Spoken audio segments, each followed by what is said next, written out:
Sir அவர் தான் முட்டாள், நான் முட்டாளா இருந்தேன், மூடனா இருந்தேன் அப்படி ஒத்துக்கிறாருல்ல. அதெல்லாம் விடுங்க. உங்களுக்கு கேள்வி சீமான் மேல அந்த ஒண்ணு தானே, அந்த ஒண்ணுக்கு இந்த சபையில பதில் சொல்லியாச்சு. இப்ப சொல்லுங்க, அதுல இருந்து நீங்க கேள்வி கேளுங்க.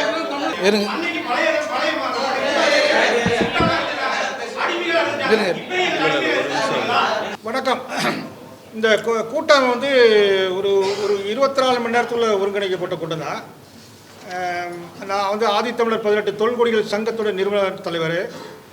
இது சீமான் வீடு முற்றுகை என்பது தமிழ் தேசியத்தில் அரசியல் ஆளுமையாக இருந்து ஒரு அங்கீகரிக்கப்பட்ட ஒரு கட்சியாக இருக்கிறார். அந்த கட்சியை ஒழிச்சு கட்டணுங்கிறது அவங்களுடைய நோக்கமாக இருக்குது. திராவிட சித்தாந்த பெரியாரியவாதிகள் மற்ற குழுக்களுக்கெல்லாம் இதில் வந்து சீமான் மட்டும் குறிவைக்கப்படலை. இப்போ அண்ணன் குறிவைக்கப்படுறாரு, அந்த அதிகமானுக்கு ஃபோனில் மிரட்டல் வருது, அவருக்கு மிரட்டல் வருது, எல்லாருக்கும் மிரட்டல், எனக்கு மிரட்டல் வருது. இது தமிழ் தேசியர்களை ஒட்டுமொத்தமாக மிரட்டி அளிக்கக்கூடிய ஒரு கருத்தியல் கூட்டங்கள் இப்போ புறப்பட்டுருக்காங்க. அவங்கள வந்து கண்டிக்கணும். அவங்களாம் யாருன்னா திராவிடன்ற போர்வையில் இது தமிழர்கள், மலையாளிகள், கன்னடர்கள், துளுவர்கள், தெலுங்கர்கள் இருப்பதாக சொல்லிக் கொண்டவர்கள் 60 ஆண்டுகளாக. இன்றைய நேரத்தில் குரல் கொடுத்தால் எதிர்த்தவர்கள் அத்தலும் தெலுங்கர்களாக இருக்காங்க. எல்லா இயக்கத்தர்கள், ஒரு மலையாளி இல்லை, ஒரு கன்னடர் இல்லை. பெரியாரிய கொள்கை உள்ள சில தமிழர்கள் பேசியிருக்கிறாங்க, அவ்வளோதான். இந்த செயல்பாடுகள் வந்து கண்டிக்கக்கூடிய ஒரு நிகழ்வாக வந்து இது ஏற்பாடு பண்ணுறதுக்காக இந்த நிகழ்ச்சி ஏற்பாடு பண்ணப்பட்டது. அதுக்காக தான் பத்திரிகையாளர்கள்லாம் அழைக்கப்பட்டார்கள். அதுக்காக எல்லாரும் தமிழ் அமைப்பாளர்கள்லாம் அழைக்கப்பட்டது. இந்த ஒரு கண்டனத்தை தெரிவிக்கணுங்கிறதுக்காக இந்த கூட்டம் நடத்தப்படுகிறது. செய்தி என்ன சொல்லு. அதாவது தமிழகத்தில் குறிப்பாக இந்தியாவில் இருக்கிற எந்த மாநிலங்களும் இல்லாத அளவுக்கு தமிழகத்தில் அந்த மண்ணின் மைந்தர்கள் தமிழர்களுக்கு இங்கே அச்சுறுத்தல் நடைபெறுகிறது இன்னும் பேட்டி கொடுக்குறதே வெக்கமாக இருக்குது. பெரும்பான்மை சமூகமாக இருக்கிற தமிழர்கள் பிற மொழியாளர்களால் மிரட்டப்படுவதும் தாக்கப்படுவதும் இங்கே நடந்து கொண்டிருக்கிறது. பிற மாநிலங்களில் எப்படி ரிவர்ஸில் நடக்குதோ அது இங்கே தலைகீழாக மாறி நடக்கிறது. இன்றைக்கு சீமான் ஒரு கருத்தை சொல்லியிருக்கிறார். அந்த கருத்து சீமான் அவர்களுடைய கருத்து அல்ல. அன்றைக்கு காலகட்டத்தில் ஈவே ராமசாமி என்று அழைக்கப்படுகிற பெரியார் அவர் இஷ்டத்துக்கு வந்தது மாதிரி பேசினார். அதில் இவருக்கு வந்து சீமானுக்கு ஒரு நெருக்கடி. திராவிடத்தின் பெயரால் பாரதியார் விழாவில் சீமான் அவர்கள் ஏதோ பெரியாரை குறை சொல்லி பேசிவிட்டார் என்று ஒரு கூட்டத்தை போட்டு ஒரு மிகப்பெரிய அரசியல் ஆளுமையாக வயதில் முதிர்ந்தவராக இருக்கிற ஒருவர் தலைமையில் ஒரு கூட்டத்தை போட்டு சின்ன பசங்களை வச்சு கண்ணாமண்ணான்னு பேச விடுறாங்க. இந்த பேச்சை கேட்ட சீமான் உணர்ச்சி வசப்பட்டு இது எல்லாம் சரியில்லை, அந்த காலத்தில் ராமசாமி நாயக்கர் அவர் இப்படிலாம் பேசினார் என்று ஒரு கருத்தை சொல்லியிருக்கிறார். அந்த கருத்திற்கு ஆதாரத்தை கேட்டாங்க, போனாங்க. சரி நீங்கள் கேளுங்க, அதில் உங்கள் ரைட்ஸ் இருக்குது. நான் என்ன கேட்குறேன், ஒரு சீமான் இந்த மாதிரி பேசிட்டார், வந்து பாஜகவின் தலைவர் அண்ணாமலை என்னிடம் அந்த ஆதாரம் இருக்குது என்று சொல்கிறார். ஆதாரத்தை சீமானிடம் கேட்பவர்கள் அண்ணாமலை எப்படி ஆதாரம் இருக்கிறது என்று சொல்லலாம் அப்படின்னு அண்ணாமலை கிட்ட போய் நிற்கணும்ல. ஆக இவர்கள் தமிழர் என்ற பெயரால் தமிழகத்தில் தமிழர்கள் விழித்து கொள்ளக்கூடாது. திராவிடம் என்ற பெயரால் தமிழர் அல்லாதவர்கள் தமிழகத்தை தொடர்ந்து ஆட்சி செய்ய வேண்டும் என்பதற்காக இன்றைக்கு தமிழர் அல்லாதவர்கள் செந்தமிழன் சீமான் வீட்டை முற்றுகையிட்டு இருக்கிறார்கள். அதோடு மட்டுமல்லாமல் தமிழகத்தில் தமிழர் என்று பேசினால் அவர்கள் இங்கே கட்டம் கட்டப்படுகிறார்கள். இது மிக கேவலமான நிலைமை. இந்த நிலைமை இப்படியே நீடித்தால் எப்படி இலங்கையிலிருந்து தமிழர்கள் விரட்டப்பட்டார்களோ அதை போல வெகு விரைவில் தமிழகத்திலிருந்து தமிழர்கள் விரட்டப்படுகிற காலம் வெகு தொலைவில் இல்லை. எனவே இங்கே இருக்கிற ஆதி தமிழ் குடிகள், தொல்குடிகள், 18 தமிழ்ச்சாதிகளும் இணைந்து, குடிகளும் இணைந்து தமிழர் மீதான இந்த விரோத போக்கை கண்டிக்கும் செயலாக சீமான் வீட்டை முற்றுகையிடும் நபர்களை நாங்கள் கண்டிக்கிறோம். ஒரு கருத்துக்கு மறுப்பு கருத்து சொல்லலாம். எல்லா கருத்துக்கும் ஒரு கருத்து மறுப்பு கருத்து இருக்கும், எதிர்கருத்து இருக்கும். 2 கருத்துக்களும் மோதி ஒரு புதிய கருத்து வரும் என்பதுதான் இயற்கை, இதுதான் அறிவியல். ஆனால் நாங்கள் சொல்கிற கருத்து மட்டும்தான் சரியானது இருக்கும். இப்போ யாரும் பெரியார் அவர்களை, ஈவேராவை தேடி போய் ஈவேரா அந்த காலத்தில் அப்படி செய்தார் அப்படின்னு யாரும் இங்கே சொல்லலை. ஆனால் இன்றைக்கு நீங்கள் பேண்ட் ஷர்ட் போட்டுக்கின்னு அலையிறீங்க, இன்றைக்கி நீங்கள் நாகரிகமாக பேசுகிறீங்க, நீங்கள் முகத்தில் பவுட்ரு போடுறீங்கன்னா இதற்கு எல்லாம் ஈவேரா தான் காரணம் என்று சொல்லுவது தான் இங்கே எரிச்சல். பெரியார் சில விஷயங்களை செய்திருக்கலாம், அதை யாரும் நாங்கள் மறுக்கவில்லை. ஆனால் எல்லா விஷயங்களையும் பெரியார் தான் செஞ்சார், ஈவேரா தான் செஞ்சார் அப்படின்னு கொண்டாந்து எங்கள் மீது திணிக்கிற பொழுதுதான் ஒரு எரிச்சலின் வெளிப்பாடாக ராமசாமி இதையெல்லாம் செய்யலை, ஈவேரா இதையெல்லாம் செய்யலைன்னு நாங்கள் சொல்கிறோம். ஒரு உதாரணத்துக்கு இவங்க என்ன சொல்கிறாங்க, ராமசாமி நாயக்கர் வந்த பிறகு தான் இங்கே படிக்கவே ஆரம்பித்தான் அப்படின்னு சொல்கிறாங்க. அப்போ எங்கள் அப்பாவை படிக்க வச்சது யார், எங்கள் தாத்தாவை படிக்க வச்சது யார், ரெட்டமலை சீனிவாசனை படிக்க வச்சது யாருன்னு ஒரு அறிவுபூர்வமான கேள்வியை எழுப்புகிறோம். அதுக்கு நீங்கள் பதில் சொல்லுங்கள். உதாரணத்துக்கு இங்கே 1912 கார்ப்பரேஷன் பள்ளிகள் ஒரு 40 பிரைமரி ஸ்கூல் இங்கே தொடங்கப்படுது. 1848 மகாத்மா காந்தி பூலேவோட மனைவி சாவித்ரி பூலே மும்பையில் மகாராஷ்டிராவில் பெண்கள் படிப்பதற்கான ஒரு தனி பள்ளிக்கூடத்தை கட்டுறாங்க. 1837 சென்னை கிறித்துவ கல்லூரி வருது. 1840 பிரசிடென்சி காலேஜ் தொடங்கப்படுது. 1842 பச்சையப்பன் கல்லூரி தொடங்கப்படுது. 1914 Queen Mary's, 1915 women's Christian college, 1925 Loyola, 1946 Vivekananda, 1947 Stella Mary's. இந்த எந்த காலேஜுக்காவது ஈவேரா ஃபவுண்டர்னு சொல்ல முடியுமா? ஈவேரா சில விஷயங்களை செஞ்சுருப்பான், நாங்கள் மறுக்கலை. யாருமே தமிழ்நாட்டில் தமிழர்கள் யாரும் அதை மறுக்கலை. நாங்கள் மொழியா இனமா அவர் வேற ஆளா, தமிழரா தெலுங்கரா கன்னடரா அப்படிலாம் நாங்கள் பார்க்கல. ஆனால் ஒவ்வொன்றுத்திலும் அவர் கொண்டாந்து திணிக்கிற போது அந்த எரிச்சலின் வெளிப்பாடு தான் இது. எனவே இதற்கு மறைமுகமாக ஆளுகின்ற திமுக அரசு இவர்களுக்கு ஒரு சப்போர்ட் பண்ணுது. நான் என்ன கேட்குறேன், சீமான் ஒரு கருத்தை சொல்லிட்டார். சீமான் நீலாங்கரில் இருக்கிறார். சீமானின் வீட்டை கடந்து போவதற்கு கிட்டத்தட்ட ஒரு 30-40 வீடுகளை கடந்து போகணும். சரி, சீமான் தானே பேசினார். அந்த வீட்டில் இருக்கிறவங்களாம் என்ன பண்ணாங்க? அந்த ஏரியாவை டென்ஷன் ஆக்குறீங்க. அதாவது இந்த அவதூறு வழக்குகளில் உங்களுக்கு ஒரு ஃபேமஸான ஒரு வழக்கு இருக்குது, வைகோ அவர்களின் வழக்கு. அந்த வழக்கில் நீதிபதி அவர்கள் கேட்கால் வைகோ அவர்கள் பேசிய பிறகு இந்த பேச்சால் ஏதாவது ஒரு சண்டை ஒரு கலவரம் ஏதாவது வந்ததா அப்படின்ற போது போலீஸால் அதற்கு எஃப்ஐஆரை காட்ட முடியல. எனவே அந்த வழக்கு தள்ளுபடி செய்யப்பட்டு வைகோ அவர்கள் விடுதலையாகப்பட்டார். இதை உடைப்பதற்காக வேண்டுமென்றே சீமான் பேசியதால் இவர்கள் அங்கே போனார்கள். அந்த கார் உடைக்கப்பட்டது, வன்முறை வந்தது, அவனை அடித்தான், இவனை அடித்தான், இத்தனை எஃப்ஐஆர் பதிவாயிருக்கு, தமிழ்நாடு முழுக்க இத்தனை எஃப்ஐஆர் பதிவாயிருக்கு அப்படின்னு தொடர்ந்து சீமான் மீது இவர்கள் வைத்த குற்றச்சாட்டை நிரூபிப்பதற்கு ஆதாரத்தை கிரியேட் பண்ணுறாங்க. அதுக்கு அரசாங்கம் துணை போகுது. இது மிகவும் கண்டிக்கத்தக்கது. எதிர்கருத்தை பேசுகிற வீட்டை முற்றுகையிடணும்னா இன்றைக்கி சீமான் பேசுகிறதுக்கு பல பேர் இன்றைக்கி எதிராக பேசுகிறாங்க. 36 லட்சம் ஓட்டுகளை சீமான் வாங்கியிருக்கார். சரி, அங்கங்கே ஒரு 100 பேர் யார் பேசுகிறாங்களோ அவங்க வீட்டு முன்னாடி போய் நில்லுங்கன்னா இது எப்படி ஒரு ஜனநாயக நாட்டில் இது சரியாக இருக்குமா? அந்த நிலையை உருவாக்க திட்டமிட்டு இவர்கள் செய்கிறார்கள். அரசு இதற்கு துணை போகிறது.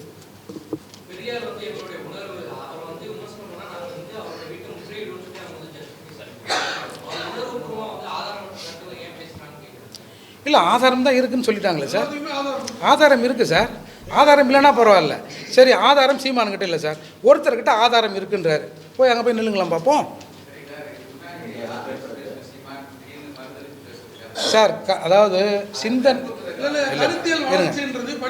சிந்தனையும் அறிவும். ஆமாம் சார்.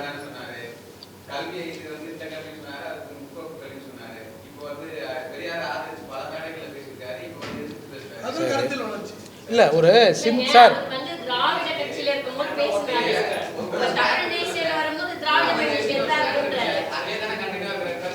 அதாவது இங்கே பாருங்க, நான் சொல்லிடுறேன், விளக்க சொல்லிடுறேன்.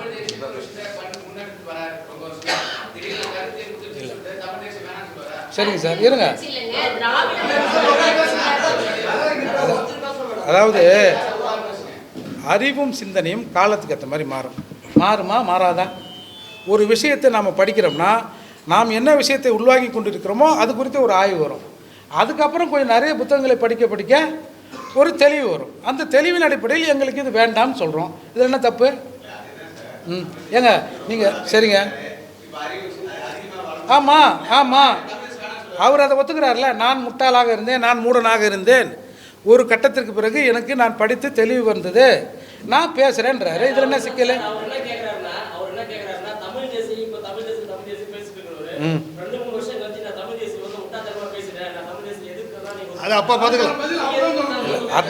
சார் இல்லை அத்தைக்கு மீசை முளைக்கிட்டேன் சார்.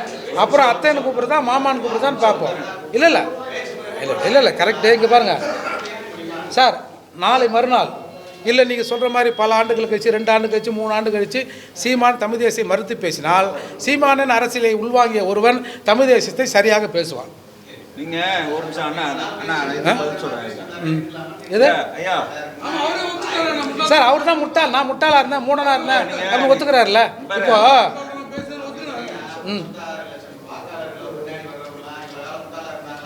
ஐயா சார் எங்க அப்பா இருங்க இங்க அண்ணா அண்ணா ஒரு நிமிஷம் இங்க பாருங்க தோழர்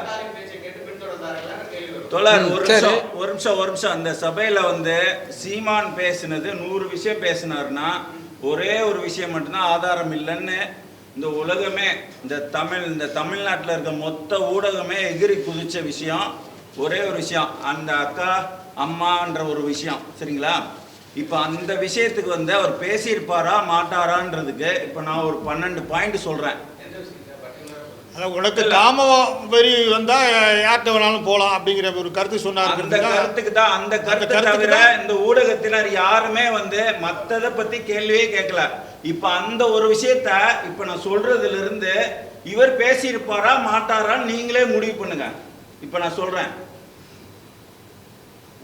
நீ உன் மனைவியுடன் கலவி செய்யக்கூடாது என்பதற்கும் நீ மது அருந்த கூடாது என்பதற்கும் என்ன வேறுபாடு என்று நான் கேட்கிறேன். ஒன்று, மது விலக்கு என்பது ஒரு அதிகார, இந்த மது விலக்கு விட்டு தள்ளுவோம், பெண்களை பற்றி சொல்லுவோம். திருமணம் கிரிமினல் குற்றமாக கருத வேண்டும். பெண்ணுக்கு கற்பப்பை தேவையில்லை.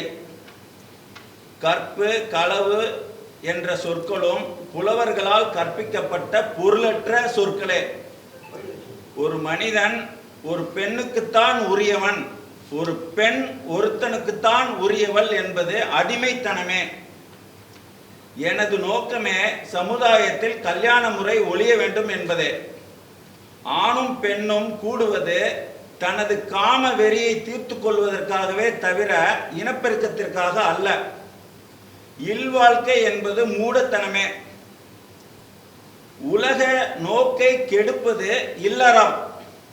திருமணம் இயற்கைக்கு முரணானது. இல்வாழ்க்கை குடும்பம் என்பதெல்லாம் காட்டு மிராண்டி காலத்திற்கு பொருந்தும், தற்காலத்திற்கு பொருந்தாது. பிள்ளை பெற்றுக்கொள்வதை நிறுத்தி கொள்ள வேண்டும். கடைசியாக ஒன்று சொல்றார் கேட்டுங்க. ஒளி காளைகளை போல ஆண்களையும் குழந்தைகள் பெறுவதற்கு என்று பெண்களையும் வைத்துக்கொண்டு உறவு முறை தெரியாமல் இருக்க வேண்டும். இதோட அர்த்தம் தெரியுதா அவங்களுக்கு? ஒரு மதுரையில் ஒரு காளை இருக்குது, ஆண்டிப்பட்டியில் ஒரு மாடு இருக்குது. அந்த அந்த அந்த காளை தான் ஒரு நல்ல காளை. அந்த காளையை கூப்பிட்டு வருவாங்க. ஆண்டிப்பட்டியில் ஒரு 10 மாடு இருக்கும், செனை பிடிக்க வைப்பாங்க. வச்சுட்டு அந்த மாடு போயிடும், அந்த அந்த காளை போயிடும். போன பிறகு அது பிறக்கிற குழந்தைக்கு அப்பன் யாருன்னு தெரியாது, எந்த காலை கூட இருந்தோன்னு அந்த அந்த பெண் காலைக்கும் தெரியாது. இப்படி இந்த சமூகம் இருக்கணும்னு ஒருத்தர் சொல்லியிருக்கிறாரு. அப்படி சொன்னவர் வந்து அதை சொல்லியிருப்பாரா மாட்டாரா? நீ யாரு கூட வேணாலும் படுக்கலான்றத. இப்ப இந்த 14 விஷயம் இருக்குது. இப்ப இந்த 14ல இருந்து சொல்லுங்க, இல்ல கடைசியா இந்த காலை உதாரணத்துல இருந்து சொல்லுங்க. அவர் சொல்லியிருப்பாரா மாட்டாரா?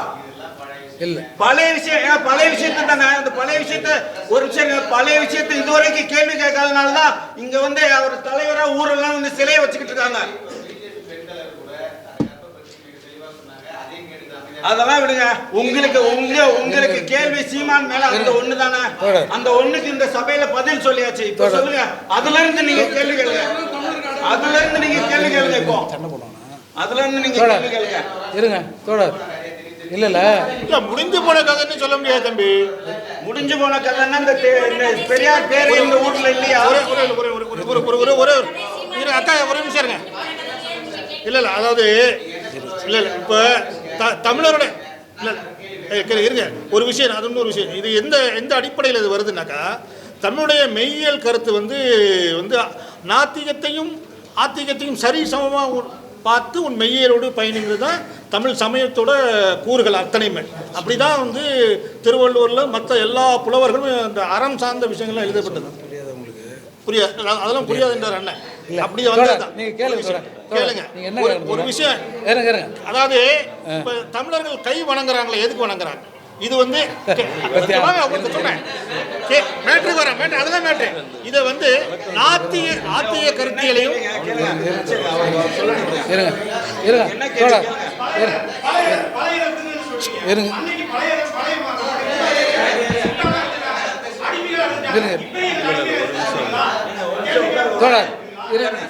உங்களுக்கு என்ன தோட விளக்கம் வேணும்?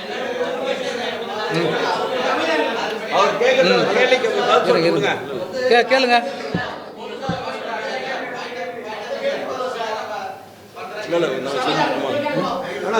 ஒரு நிமிஷம், இது சீமானை குறித்து ஒரு நிமிஷம், இந்த முற்றுகை மேட்ரை பத்தியா மேட்ரு, நீங்க வந்து வேற கருத்து சொல்லுங்க. ஒரு நிமிஷம், இது சீமானுடைய ஆதரவாளர் கூட்டம் அல்ல, இது தமிழ் தேசிய கூட்டமைப்பின் தமிழ் குடிமக்களின் கூட்டம். இந்த கூட்டத்தில் தமிழ் கருத்துக்கு எதிராக தமிழர்களுக்கு எதிராக கிளம்பி வர கிளர்ச்சியாளர்களுக்கு எதிரான கூட்டம். இதை குறித்து கேள்வி கேளுங்கள். சீமானுடைய ஆதரவாளர்களுக்கு இல்ல, சீமானுடைய கருத்துக்கு, தமிழர்களுடைய கருத்துக்கு எதிர்மறையாக எழுப்பி வருகிற எதிர்கருத்தாளர்களுடைய கண்டன தெரிவிக்கும்படியாக எழுப்பப்பட்ட கூட்டம். இது சம்பந்தமான கேள்வி கேளுங்க. சீமானு குறித்தான கேள்விக்கு இங்க பதில் இல்லை.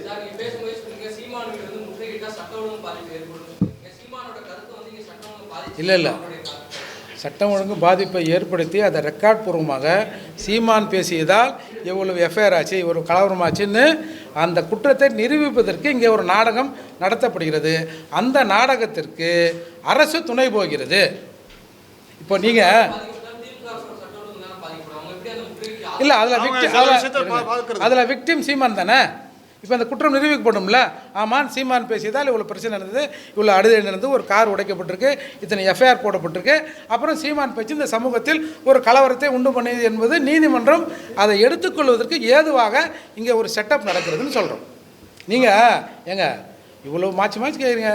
கர்நாடகாவில் ஒரு தமிழில் போர்டு வைக்க முடியல. இங்கே பெரும்பான்மை தமிழர்கள் இருக்கிற வீட்டை தமிழக தலைவர்னு சொல்கிற, தமிழர் தலைவர்னு சொல்கிற சீமான் வீட்டை பிற மொழியாளர்கள் வந்து முற்றுகையிடுறான்.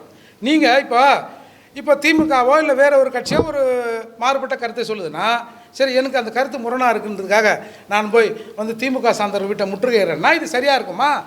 ஒரு பத்திரிக்கை ஒரு செய்தி போடுதுங்க, அந்த செய்தியின் மீது எனக்கு முரண் இருக்குது, உடனே நான் அந்த பத்திரிகை ஆஃபீஸை முற்று நோக்கி விட்டுருவேன்னா ஒரு நாகரிகம் வேண்டாம்? சரி, அப்படியே முற்றுகைனா கூட நீங்கள் திரும்ப சீமானை தான் சொல்ல வேண்டியது. சீமான அலுவலகம் முற்றுகையிடுறாங்க. இப்போ நீங்கள் ஒரு பிஜேபி அலுவலகத்தை முற்றுகையிடுறாங்க. நீங்கள் எங்கே போலீஸ் வந்து அவங்கள செக்யூர் பண்ணுவாங்க? தேனாம்பட்டை சிக்னல் பக்கத்தில் நின்று அங்கேருந்து போதுங்க, இதோட ஸ்டாப் பண்ணுங்கள், அந்த ஆஃபீஸ் போய் லெஃப்ட்டு போய் ரைட்டு, ஸ்ட்ரைட்டு போய் லெஃப்ட்டு போய் ரைட்டு போகாதீங்கன்னு ஒரு அரை கிலோமீட்டருக்கு முன்னாடியே மடக்கிறாங்க. ஆனால் சீமான் அலுவலகத்தை முற்றுகையிடுவதற்கு சீமான் அலுவலக வாயில் வரை அலோவ் பண்ணுது. யார் அலோவ் பண்ணுறா? காவல்துறை அலோவ் பண்ணுது. சீமான் வீடு வரை யார் அலோவ் பண்ணுறா? காவல்துறை அலோவ் பண்ணுது. காவல்துறைனா காவல்துறை சரி போங்க, அவர் போலீஸை வந்து ரொம்ப பேசிட்டாரு, அதனால் சீமான் வீடு வரைக்கும் போங்கன்னு நீலாங்கரை காவல் சரகம் வந்து உள்ளே அனுப்புதா? அரசு இங்கே எங்கே நிற்கணும், யார் யார் எங்கே நிற்கணும், யார் யார் என்ன பண்ணணும் அப்படின்னு அலோவ் பண்ணுதோ என்ற சந்தேகம் இயல்பாக வருது. இது வந்து மாற்று கருத்து சொல்கிறவனை எல்லாரையும் போய் முற்றுகை இல்லைன்னா ஒருத்தரும் தமிழகத்தில் நிம்மதியாக இருக்க முடியாது. அதுக்காக இந்த போக்கை அரசு நிறுத்தி கொள்ளணும். இது வந்து சரியான போராட்டம் இல்லை. ஜனநாயக ரீதியாக நீங்கள் போராட்டம் பண்ணுங்கள், ஒரு கருத்துக்கு எதிர்கருத்து சொல்லுங்கள், அது ஒன்றும் பிரச்சனை இல்லை. ஆனால் சொல்லுகிற நபர் மீது நான் போய் அங்கே போய் நிற்பேன் அப்படின்றது எப்படி சரியாக இருக்கும்?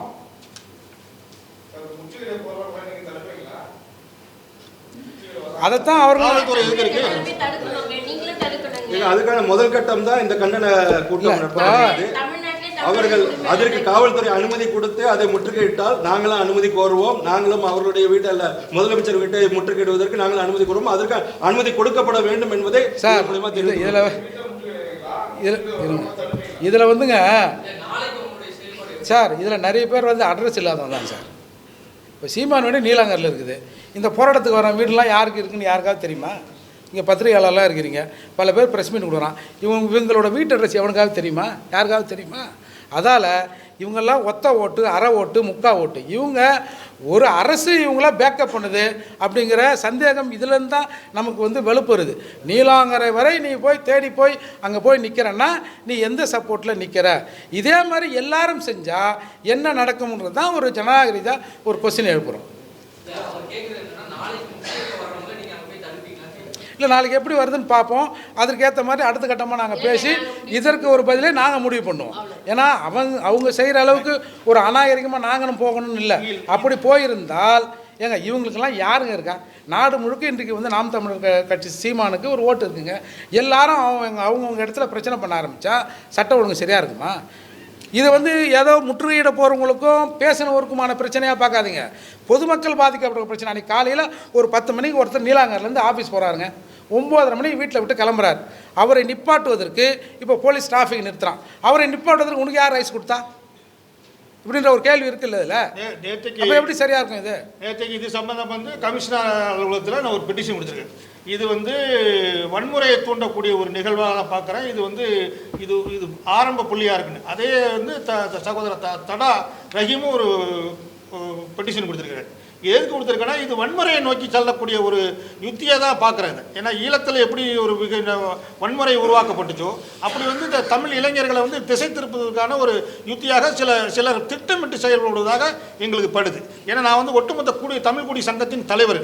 ஏன்னா நான் எல்லாரையும் ஒன்றாக பார்க்கக்கூடிய ஒரு நிலையில் உள்ளார். ஒரு சிலர் செய்யக்கூடிய ஒரு தவறான முறைக்கு அரசு உடந்தையாக விடாதுக்காக பெட்டிஷன் கொடுத்து வந்துருக்குறேன். இது தடுத்து நிறுத்தப்பட வேண்டும். இது கண்டிக்கத்தக்கதுன்னு நம்ம பெட்டிஷன் கொடுத்துருக்கோம். அதுக்காக தான் இந்த கூட்டமே நம்ம போட்டது.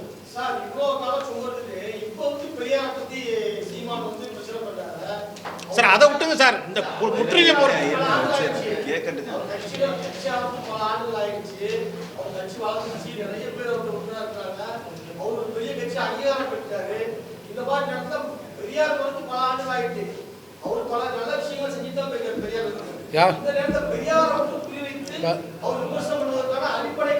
சார், இப்போ பல ஆண்டுகளாக நீதிபதிகள் தமிழகத்தில் இருக்கிறாங்க.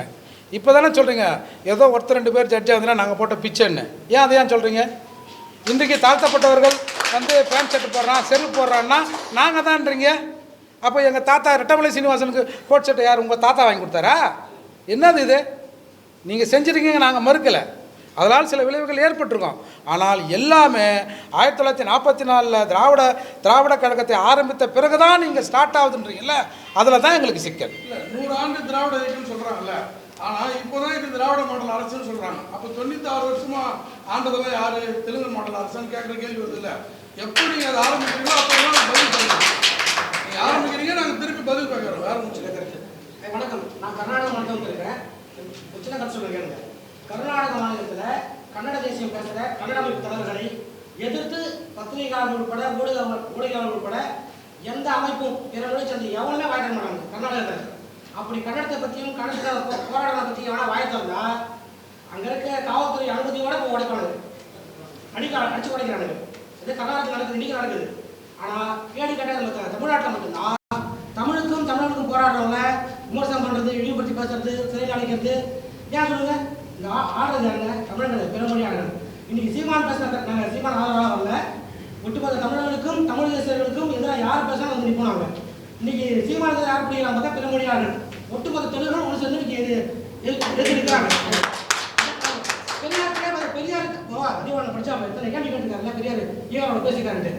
அந்த அத்தனையும் யாரும் வாய் தர பண்ணுறாங்க. அவர் பெரியார் பேசவே இல்லை அப்படியே வாய் தான் சொல்லுங்களா? ஏன் சொல்ல மாட்டேங்கிறீங்க? விலைவாசி ஏற்ற காரணம் கேட்டா பரிசுக்கெல்லாம் இது ஒரு தலைவர் பேசக்கூடிய பதிலாக திராவிட மாடல் அரசு, திராவிட அரசு, திராவிட அரசுன்னு சொல்லிட்டு தமிழர்களை இது நொறுக்கிற அரசாகவும் தமிழர்களுக்கு எதிராக இருக்கிற அரசால தான் நாங்களே இப்போ ஒட்டாக்கூடியிருக்கோம். இப்போ நான் ஒன்று கேட்குறேன். பெரியார் இப்போ திருக்குறளில் இப்போ பேருந்துகள் எல்லாம் எழுதி வச்சிருக்கிறோம். அது மாதிரி இந்த பெரியார் பொன்மொழிகளை எழுதி வைப்போமா? எழுதி வைக்கிறதுக்கு இந்த அரசு தயாரா? பொன்மொழிகள் தானே எழுதி வைங்க.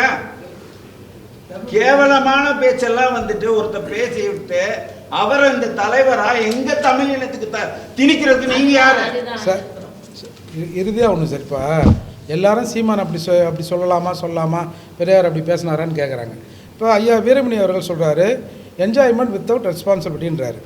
யாராவது ஒருத்தர் போய் ஐயா வீரமணி ஐயா எப்படி ஐயா இது சொன்னீங்க, பெரியார் அடிக்கடி ஆங்கிலத்தில் இதை சொல்லுவார் அப்படின்னு சொன்னீங்களே, இதற்கான விளக்கம் என்னன்னு யாராவது கேட்டிங்களா? ஒருத்தர் அவர் சொன்னதை சொன்னார், சொன்னதற்கான இவர் வீரமணி அவர்கள் பேட்டி கொடுத்ததுக்கான ஆதாரம்லாம் இருக்குது. யாராவது ஒருத்தர் இந்த அர்த்தத்தில் தான் சீமானை இதை பேசினாரா அப்படின்னு போய் வீரமணி ஐயா கிட்ட கேட்கணும்ல? யாரும் கேட்க மாட்டீங்களே.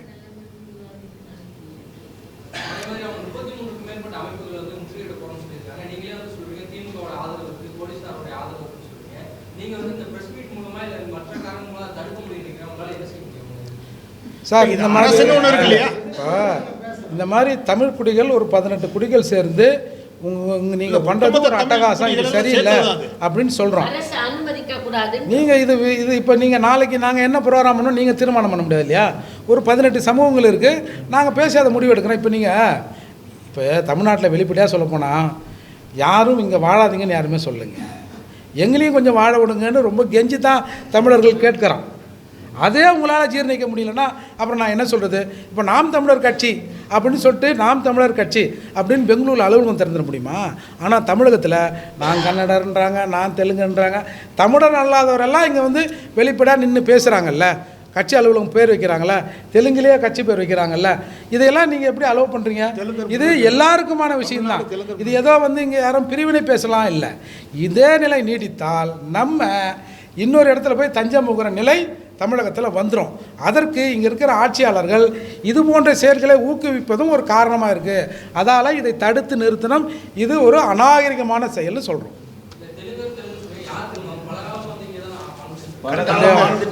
ஒன்றும் இல்லை, நான் ஒரு சின்ன உதாரணம் சொல்கிறேன். பாவலர் பெருஞ்சித்தனார் இருக்கார் இல்லையா, அவர் வந்து மொழியால் இனத்தால் தெலுங்கர், ஆனால் அவர் தனித்தமிழ் இயக்கம் வந்து தமிழுக்காக தொண்டாட்டினார். ஆனால் அவருடைய மகன் பொழிலன் வந்து நான் அவர் வீடு இது மேடவாக்கத்தில் நான் ஒரு கூட்டத்துக்கு போனேன், இந்த எல்லாம் தேர்தல் வரதுக்கு முன்னாடி. நம்ம தெலுங்கு எல்லாரும் சேர்ந்து திமுகவை ஜெயிக்க வைக்கணும்னு பேசுகிறாருங்க. நான் பின்னாடியால் ஏன் சொல்லி வந்துட்டேன் சார், இப்படியெல்லாம் இப்படி நடக்குது. இப்போ இதில் அதாவது இப்போ நீங்கள் திராவிடம்ன்று பேசப்பட்டது இல்லை. நான் உங்களை பத்திரிகையாளர் பற்றி ஒரே ஒரு கேள்வி வைக்கிறேன். திராவிடர்கள், தமிழர்கள், தெலுங்கர்கள், மலையாளி, கன்னடம், துளுவன்னாங்களே, இன்றைக்கு பெரியாரை பற்றி பேசிய பொழுது நான் வந்து 18 குடிசா வந்து ஒட்டுமொத்த தமிழ் ஜாதி சங்கத்தோட தலைவர். நான் எந்தெந்த குடிகள் எப்படி இப்படிங்கிற முழு வரலாறு தெரிஞ்சு நான் ஒரு பத்திரிகை ஜேர்னலிஸ்ட், ஜெயாட்டியோட முன்னாள் விரிவாக்கத்துறை தலைவர் வந்தேன், இன்டர்நேஷனல் ஜேர்னலிசம் படித்தவன். நான் வந்து இந்த குடிகள் ஆய்வுகள் முடிக்கும் பொழுது இனவியல் ஆய்வுகள் பற்றி எனக்கு தெரியும், தமிழ் குடிகளை பற்றி தெரியும், சமையலை பற்றி முழுவதும் ஆய்வு செஞ்சவன். இப்போ வந்து இவங்க சொல்கிறாங்கல்ல திராவிடங்கிறது இந்திய மலைக்கு தெற்க உள்ளது, அந்த குஜராத் மராத்தியம் எல்லாம் சேர்ந்தது தான். இங்கே வந்து இவங்க கற்பிதம் என்ன இருக்குன்னாக்கா தமிழர், தெலுங்கர், மலையாளி, துளுவனாங்க. இன்றைக்கி தமிழ்நாட்டுக்குள் ஆளுமை செலுத்துவது மலையாளிகள் யாரும் இல்லை, கன்னடர்கள் யார். இன்றைக்கி தமிழ்நாட்டு முதலமைச்சர் மந்திரிகள் இருக்கிறது 8 பேர் தெலுங்கர்கள். ஒரு கன்னடர் காட்ட சொல்லுங்க பார்ப்போம், ஒரு மலையாளியை காட்ட சொல்லுங்க பார்ப்போம், ஒரு துளுவரை காட்ட சொல்லுங்க பார்ப்போம். ஏன்னா இது ஒரு லாபி நடக்குது, இது ஒரு உலகளாவிய அரசியலும் இந்திய பிராமணியமும் திராவிடமும் இணைந்து செய்கிற வேலை. இது வெளியில் வேணால் இங்கே சனாதனை வந்து சங்கி சீமான்னு அறிக்கை விடலாம். நான் சங்கிங்கிறது யாருனாக்கா விஜயநகர காலத்துலேருந்து சங்கியோடு சேர்ந்து வந்தவங்க தான் இங்கே சங்கியாக இருக்காங்க. அவங்க தான் இங்கே தமிழ்நாட்டை அழிச்சிக்கிட்டு இருக்காங்க. ஏன்னா இதெல்லாம் இங்கே கேடை முட்டாள்களே தமிழர்கள். நான் வந்து சித்தர் சிவன்மார்களோட அறிவு வழியில் வந்தவர்கள். இதற்கான கால சூழ்நிலைகள் உலக அளவிய கால கணிதத்தை அறிந்தவர்கள். இன்றைக்கு உலகத்தில் அமெரிக்கா பற்றி எறியுது, ஒவ்வொரு நாட்டில் ஒவ்வொரு நிலவுக்கு இங்கேயும் நடக்க போகுதுன்னு சொல்கிறேன். அது கருத்தியல் ரீதியாக மாறும்னு சொல்லிட்டு இருக்கேன். உலகத்தில் தர்மம் மீண்டும் வெல்லும். அந்த தர்மத்தையும் அறத்தையும் பின்பற்றக்கூடிய ஒரே இனம் உலகத்தில் தமிழர்கள் மட்டும்தான். அதற்கு 1000 சான்றுகள் இலக்கியங்கள் இருக்குது. இதெல்லாம் இல்லை, இதை கழுசடை, நீ முட்டாளு, அறிவாளி இல்லை, நீ இப்படி போ அப்படி போன்னு உன்னுடைய அறத்தின் மேல் தாக்குதல் நடத்தின ஒரு டெரரிஸ்ட் பெரியார். நான் சொல்லுவேன் வன்முறையை ஏவி விட்டவர் அப்படின்னு நான் சொல்ல முடியும். எனக்கு கருத்தியல் ரீதியாக தமிழுடைய அறம் அப்படிப்பட்ட அறம். அந்த அறத்தின் மேலே வந்து கல்லறிகிறீங்க. நீங்கள் எதுக்காக வர்றீங்கன்னா எல்லாத்துக்கும் தெரியும். இந்து மதம் பிராமணன் கையில் போயிடுச்சு, தமிழுடைய சமயம்லாம் சேர்த்து. அதெல்லாம் வந்து திருப்பி வந்துடக்கூடாதுங்கிறதுக்காக இந்த கருத்தியல் உள்ள நுழைச்சாங்க. திராவிடம், நாத்திகம், இந்த கருத்தியெல்லாம் இதெல்லாம் இன்னும் நிறையா இருக்குது. அதெல்லாம் கையில் எடுக்கும் பொழுது இன்னும் பெரிய விபரீதம் நிகழ்ச்சி நடக்கும். சிம்பிளாக நிதானமாக நடந்துக்க சொல்லுங்க. ரொம்ப நாளாக வந்து இங்கே இருக்கிறாங்க, அவங்களும் தமிழர் தான்றீங்க. சரி, நீங்கள் இந்த சேட்டு கடை மாரோட கடை பார்த்துருப்பீங்கள, ஒரு 5-6 தலைமுறையாக அங்கே இருக்கிறாங்க. அவங்கள என்ன நீங்கள் கூப்பிடுவீங்க? தமிழரா? சொல்லுங்கள். சொல்லுங்கள் என்னது? உங்கள் தெருவில் சேட்டு கடை இருக்கும்ல, மாரோடை கடை இருக்கும்ல, அவர் என்னன்னு சொல்லுவீங்க? அந்த சேட்டு கடை பக்கத்தில் அந்த சேட்டு இருப்பார், அந்த கடை பக்கத்து விடுன்னுவீங்கல்ல. அப்போ அவருக்கு ஒரு அளவுகோல் வைக்கிறோம், இருங்க. சேட்டு தான் இருங்க. சேட்டுனா ஹிந்தி தானேங்க? சேட்டுனா ஹிந்தி தானேங்க? இல்லை அவரை இருங்க. இல்லை நான் சொல்கிறேன் இருங்க. அவரை நம்ம மார்வாடி சேட்டுன்றோம்ல, அப்போ அவரோட அடையாளத்தை நம்ம ஒரு அர்த்தத்தில் சொல்கிறோம்ல, அப்போ இவங்க எப்படி ஒன்று மணி ஆகிட்டாங்கன்ற. ம் ம்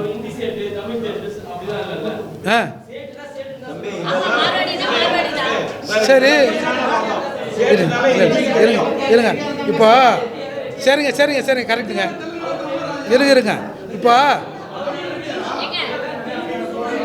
இல்லை தம்பி இருங்க நான் என்ன கேட்குறேன் இல்லை நான்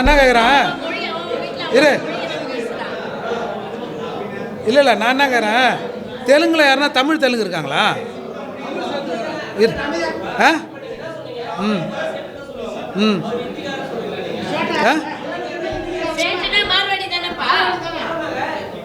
மார்வாடி வீட்டுல அந்த மொழி தான் பேசுவான்.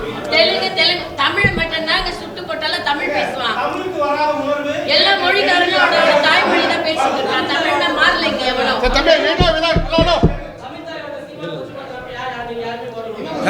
என்ன கொச்சைப்படுத்தினாரு? என்னங்க கொச்சைப்படுத்தினாரு?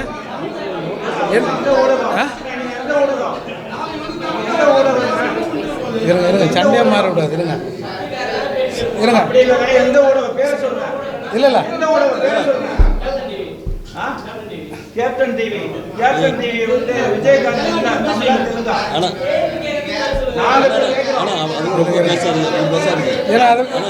சொல்லுங்க தம்பி சொல்லுங்க. இருங்க தமிழ்நாட்டில் ஐயா வணக்கம். உங்க கேள்விக்கு எல்லாத்தையும் பதில் சொல்லுங்க. சொல்றேன். ஒரு நிமிஷம் பதில் சொல்றேன். நானு கொஞ்சம் ஆளுகால பேச ஒரு நிமிஷம் இருங்க விவாதம் பண்ணாதீங்க. உங்களுக்கு எங்களோட நோக்கத்தை சொல்லிடுறோம், கொஞ்சம் புரிஞ்சுக்கிறேங்க. தமிழ்நாட்டில்